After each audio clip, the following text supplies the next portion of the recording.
कुछ लोग ट्रेडिंग करते हैं 10x leverage, 20x leverage, 50x leverage के साथ करते हैं। अरे आप देखते लो, आप बचा भी पाओगे? अभी वो पीछे क्रिप्टो का सब हुआ, आपने देखा 2000 लोगों ने कुछ सुसाइड कर लिया, बहुत इशू हुआ। क्यों किया? क्योंकि उन्होंने इतना ज्यादा रिस्क ले लिया था जो वो अफोर्ड ही नहीं कर सकते थे। तो रिस्क बोलो जो आप अफोर्ड कर सकते हो, जो आपको समझ आए कि भाई मैं मरूं भी तो मतलब बच जाऊंगा, मतलब मैं आ जाऊंगा वापस। I can. ये ट्रेडिंग में लेवरेज लेने वालों के लिए लेसन है, बहुत बड़ा उतना ही लेवरेज लो जितना हाँ। आपका सब कुछ बर्बाद होने के बाद भी थम जाओ। और आप है ना, मैं ये कहता हूं कि आप अपना रिस्क डिफाइन कर लो। फॉर एग्जांपल मैं 2 लाख रुपए हार सकता हूं, ठीक है, और 2 लाख हारने का मैं उसको ना छोटे छोटे पीसेस में बांट दो, तो आप कभी गलत नहीं होगे। आपने 2 लाख रुपए हारने हैं मैक्सिमम, तो आपने 20,000 के 10 पीस कर दिए कि एक ट्रेड में मैं 20,000 से ज्यादा नहीं हारूंगा। ये रिवर्स वर्किंग करके आप ट्रेड लो, आप कभी जिंदगी में हारोगे नहीं।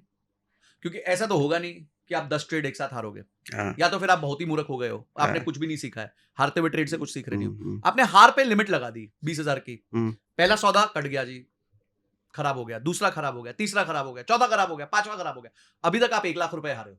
आपकी क्षमता कितनी थी? 2 लाख हारने की थी। अब एक सौदा मूव हो गया और उसने आपका 3x कवर कर दिया, क्योंकि आप 1:3 पे चल रहे हो। तो वहां आपका 20,000 की लॉस की जगह 60,000 का प्रॉफिट था। तो अब 1 लाख का लॉस हुआ था, 60,000 प्रॉफिट हो गया, -40 पे आ गए। आप गेम में बने रह जाओगे, आप गेम में बने रहो। फिर लॉस हुआ, नो प्रॉब्लम, फिर वापस एक आएगा, तो आप एटलीस्ट पिच पे रहोगे। और जितना टाइम पिच पे रहोगे उतनी प्रोबेबिलिटी ज्यादा, आप सीख जाओगे और सीख के आप अच्छा कर पाओगे। पहले तो लोगों के पिच पे रहने की मेंटेलिटी नहीं होती है ही नहीं। या तो वो शाहरुख खान की तरह बाजीगर एक बार में डबल या फिर जीरो करके निकलेंगे। सर नाम ही रख दिया जीरो हीरो ट्रेड।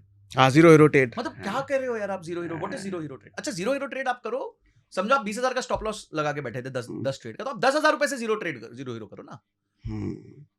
लोग क्या प्रॉब्लम क्या है कि उनको लगता है यार ये कोई मशीन आ गई है, इसमें हम वही आलू डालेंगे सोना निकाल देंगे, कुछ तो एकदम भयंकर काम कर लेंगे हम, और हम ही कर पाएंगे, क्योंकि इस दुनिया में और किसी को तो समझ थी नहीं आज तक। जो अरबों ट्रेडर आए हैं वो गधे थे सारे। हम हैं, हमारे पास कुछ नया नायाब, कुछ भगवान ने हमारे को दी हुई है बुद्धि या फिर सिद्धि, तो वो नहीं है भाई आपके पास। आप क्या करो, सिस्टम बना लो।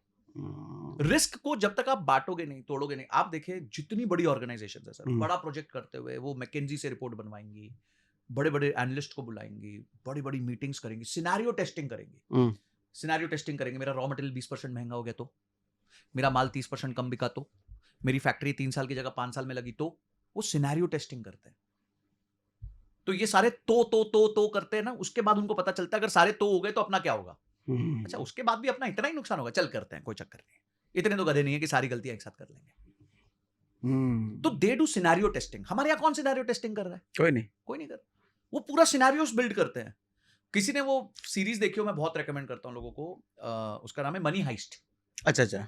मतलब अगर किसी को सिनेरियो बिल्डिंग प्रेपरेशन सीखनी हो, मैंने आज तक नहीं देखा सर गजब सीरीज, देखना चाहिए क्या? गजब सीरीज है। उसमें क्या है, एक बंदा चोरी करने निकला है, बैंक तोड़ने निकला है, रिजर्व बैंक स्पेन का तोड़ने निकला है, और उसने हर सिनेरियो बिल्ड किया है। मेरा व्यक्ति अगर यहां पकड़ा गया तो मैं क्या करूंगा, ये स्थिति हुई तो क्या करूंगा, ये वाली स्थिति हुई तो क्या करूंगा, पुलिस अंदर आएगी तब क्या करूंगा, मैं सारे को वॉच कैसे करूंगा, अंदर मेरा कौन होगा, बाहर मेरा कौन होगा, टीम की फॉर्मेशन कैसे होगी, सब चीजें डिसाइडेड पहले दिन से।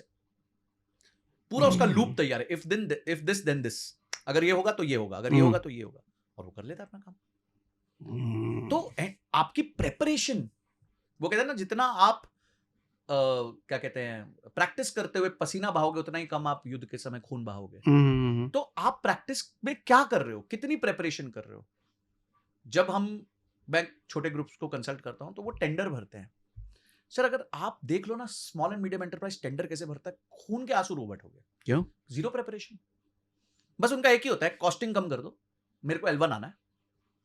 उनको नहीं पता वो L1 में पैसा बनाएंगे नहीं बनाएंगे, कुछ नहीं पता उनको। उन्होंने BOQ नहीं बनाया, उन्होंने बजटिंग नहीं करी, उन्होंने कुछ नहीं किया है। उन्होंने बस ये है कि मेरे को L1 आना है, मेरे को ठेका चाहिए, वो कोई भी कीमत पे।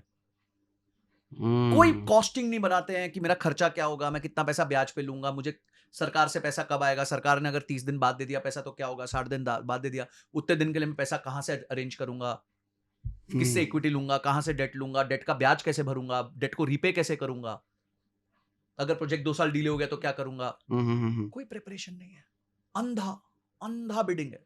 और इसलिए आप देखो फिर बाद में रोते रहते हैं कि यार गवर्नमेंट टेंडर लिया था, मर गए।